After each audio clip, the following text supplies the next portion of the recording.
সম্মানিত মা এবং বোনেরা, আমি আপনাদের উদ্দেশ্যে আজকে একটা নসিহা করব, যে নসিহা করেছে বিশ্বনবী মুহাম্মদ রাসূলুল্লাহ সাল্লাল্লাহু আলাইহি ওয়াসাল্লাম।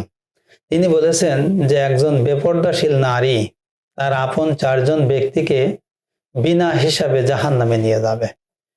এই 4 জন ব্যক্তি হইল কারা, সেটা আল্লাহ রাসূল সাল্লাল্লাহু আলাইহি ওয়াসাল্লাম তিনি বর্ণনা করেছেন। তাহলে বোঝা যাচ্ছে যে একজন বেপরদাশীল মহিলা নিজের জন্য কত ভয়ঙ্কর এবং তার আপন ব্যক্তিদের জন্য কত ভয়ঙ্কর রূপ ধারণ করবে, এই হাদিস থেকে সেটাই প্রতীয়মান হয়। একজন বেপরদাশীল নারী সে তার আপন 4 জন ব্যক্তিকে জাহান্নামে নেবে। তার ভিতরে 1 নম্বরে হইল তার আপন পিতাকে জাহান্নামে নেবে, 2 নম্বরে হইল তার আপন বড় ভাইকে জাহান্নামে নেবে, 3 নম্বরে হইল তার যখন বিবাহ হয়ে যাবে তখন এই মহিলার স্বামী যদি ওই স্ত্রীকে যদি পর্দায় যদি না রাখে তাহলে ওই স্বামীও জাহান্নামী হবে। আর স্বামী মরে যাওয়ার পরে তার যে বড় সন্তান থাকবে সেই সন্তানও যদি তার মাকে যদি পর্দায় যদি না রাখে তাহলে তার ওই বড় সন্তানও জাহান্নামী হয়ে যাবে।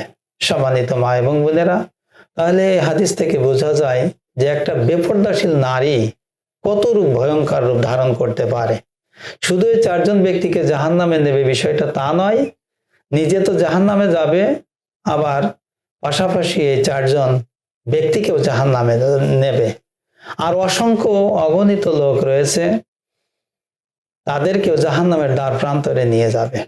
যেরকম একজন বেপরদাশীল নারী সে যখন সাজগোজ করে তার রূপ সৌন্দর্য যখন অন্য পরপুরুষের সামনে যখন প্রকাশিত করবে, তখন অন্য পরপুরুষ এই বেপরদাশীল নারীর দিকে যখন তাকাবে তখন তার চোখের জেনা হবে, তার মুখের জিনা হবে, তার অন্তরের জিনায় পরিণত হবে। আর আমরা জানি যে ব্যক্তি জিনাখোর জিনা করেছে অবশ্যই এই জিনার কারণে তওবা যখন না করে মৃত্যুবরণ করবে, এই অপরাধের কারণে আল্লাহ তাআলা তাকে জাহান্নামে নিক্ষেপ করতে পারে।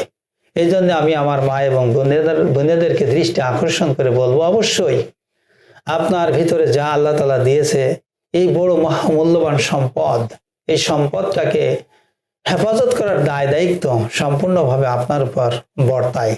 তাই আমি আপনাদের সকলকে উদাত্ত আহ্বান করব, আমার প্রিয় মা এবং বোনেরা, আপনারা পর্দায় থাকবেন। আপনারা পর্দায় যদি থাকেন তাহলে আল্লাহ তাআলা আপনার প্রতি খুশি হবে এবং কিয়ামতের ময়দানে আল্লাহ তাআলা আপনার প্রতি ইনসাফ এবং ইহসান করবে, দয়া করবে এবং আপনাকে জান্নাতে যাওয়ার জন্য আল্লাহ তাআলা আপনার প্রতি দয়া এবং মেহেরবানি করবে। আশা করি আমার আলোচনাটা আপনারা বুঝতে পেরেছেন। আজকের আলোচনা থেকে আপনারা শিক্ষা গ্রহণ করে আপনারা নিজেকে সেভ রাখেন, নিজেকে খাস পর্দায় রাখার জন্য চেষ্টা করেন। আল্লাহ তাআলা আমাদের সকলকে খাস পর্দায় থাকার তৌফিক দান করুক। ওয়া আখির দাওয়ানা আলহামদুলিল্লাহি রাব্বিল আলামিন। আসসালামু আলাইকুম ওয়া রাহমাতুল্লাহি ওয়া বারাকাতুহু।